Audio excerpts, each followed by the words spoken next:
अस्सलामुअलैकुम। मेरा नाम है मोहम्मद अमान खान और आप देख रहे हैं अमान खान ऑफिशियल। अगर आपने अब तक इस चैनल को सब्सक्राइब नहीं किया तो मैं आप तमाम लोगों से रिक्वेस्ट करूंगा इस चैनल को सब्सक्राइब करें, वीडियो को लाइक और शेयर लाजमी कीजिएगा। मुझे इस बात का अंदाज़ा है कि पिछले कुछ अर्से में मैं इस चैनल पर इस कदर एक्टिव नहीं रहा जितना मुझे रहना चाहिए था, और आप लोगों की मोहब्बतें मुझे कमेंट्स की सूरत में मिलती भी रहती हैं।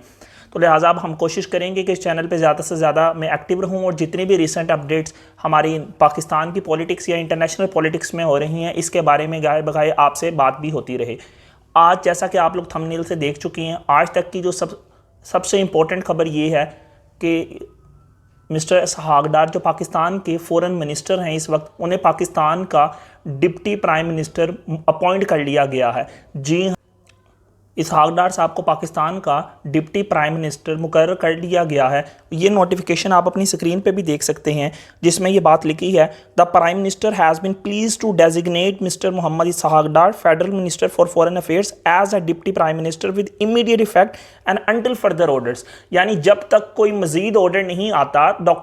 तो इसहाक डार साहब को पाकिस्तान का डिप्टी प्राइम मिनिस्टर मुकर्रर कर दिया गया है। इमीडिएट इफेक्ट का मतलब ये है कि वो अपनी जिम्मेदारी का चार्ज फ़ौरन ही ले सकते हैं। अब इसकी मुख्तलिफ वजूहात बताई जा रही हैं। PMLN के वर्जन के मुताबिक चूंकि पाकिस्तान ने हम जानते हैं कि UNO के जनरल असम्बली के इजलास में जाना है, OIC की मीटिंग है, और इसके बाद हमने IMF से अपना बेल आउट लेना है जिसमें हम चाहते हैं कि कर्जे की मिकदार को बढ़ा दिया जाए और हमें टाइम भी दिया जाए और स्टैंड बाय एग्रीमेंट से टाइम थोड़ा बढ़ाया जा सके ताकि पाकिस्तान को कर्जा मिल सके और पाकिस्तान की मीशत अपने पाँव पर खड़ी हो सके। लेकिन हकीकत का इस बात से ताल्लुक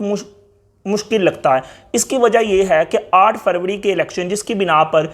इसहाक डार को इस मुल्क का फॉरेन मिनिस्टर बनाया गया था, इससे पहले इसहाक डार साहब 4 दफ़ा इस मुल्क के फाइनेंस मिनिस्टर बन चुके हैं। यानी अगर मैं ये कहूँ कि इस मुल्क में मियां मोहम्मद नवाज शरीफ साहब के बाद जो कि 3 दफ़ा इस मुल्क के प्राइम मिनिस्टर हुए हैं और 2 दफ़ा CM पंजाब हुए हैं, उनके बाद अगर कोई सबसे ज़्यादा तजर्बाकार शख्स है जिसने फाइनेंस मिनिस्ट्री के अंदर अपनी 4 दफ़ा फाइनेंस मिनिस्टर मुकर्रर हुआ तो वो इसहाक डार हैं। और ये भी कहना गलत नहीं होगा कि नून लीग की जो A टीम है उसमें प्राइम मिनिस्टर नवाज शरीफ हैं और जो फॉरेन मिनिस्टर हैं वो इसहाक डार साहब हैं। लेकिन हमने ये बात देखी कि जब 8 फरवरी का इलेक्शन हुआ तो 8 फरवरी के इलेक्शन में इस पूरे पाकिस्तान ने पाकिस्तान तहरीक इंसाफ को मैंडेट दिया, तो हमें नून लीग की पोजीशन थोड़ी ख़राब होती हुई नज़र आई। उसके नतीजे के अंदर हमने देखा कि प्राइम मिनिस्टर जो कि एक्सपेक्टेड थे, जिन्हें अखबारात में पहले ही प्राइम मिनिस्टर डिक्लेयर कर दिया गया था, नवाज शरीफ साहब ने प्राइम मिनिस्टर बनने से इनकार कर दिया इस जाली मैंडेट की वजह से। और उसके बाद हम जानते हैं कि पॉलिटिक्स के अंदर एक कबीला ऐसा भी है जो जिस इस्टेब्लिशमेंट का नुमाइंदा समझा जाता है। और आजकल जब PMLN ने अपनी गवर्नमेंट बनाई और शहबाज शरीफ साहब इस मुल्क के वजीर आज़म बन गए तो मोहसिन नकवी, अनवारुल हक काकड़ और इस तरह के किरदार, फैसल वाडा जैसे लोगों का किरदार हमें पॉलिटिक्स में बढ़ता हुआ नज़र आया जो कि अनफॉर्चुनेटली इस्टेब्लिशमेंट का किरदार है। उसके बाद अब इसहाक डार साहब खुद भी फाइनेंस मिनिस्टर ही बनना चाहते थे, लेकिन उस तरह की सूरत हाल में इस्टेब्लिशमेंट ने फाइनेंस मिनिस्ट्री को भी तकरीबन अपने कंट्रोल में रखा ताकि वो इस मुल्क की पॉलिसी बनाए। अब उसके बाद चूँकि ये डिप्टी प्राइम मिनिस्टर बन चुके हैं तो मेरा ख्याल है कि अब ये अपनी जो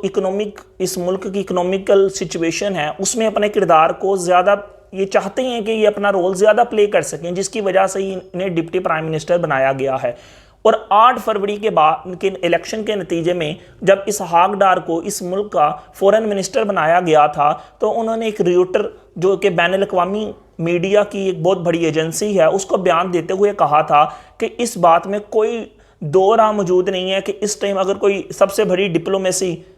पाकिस्तान को जिसकी ज़रूरत है तो वो इकोनॉमिक डिप्लोमेसी है। उनकी ये स्टेटमेंट भी है कि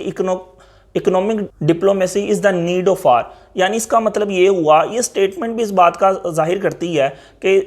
इसहाक डार साहब भी फाइनेंस मिनिस्टर बनना चाह रहे थे। खैर, अब ये फैसला PMLN के लिए किस कदर खुशाइन साबित होगा या नहीं होगा या इसके इफ़ेक्ट्स क्या होंगे वो तो बेहतर वक्त ही बताएगा। लेकिन फ़िलहाल के लिए आज की सबसे बड़ी खबर यही है कि इसहाक डार साहब को इस मुल्क का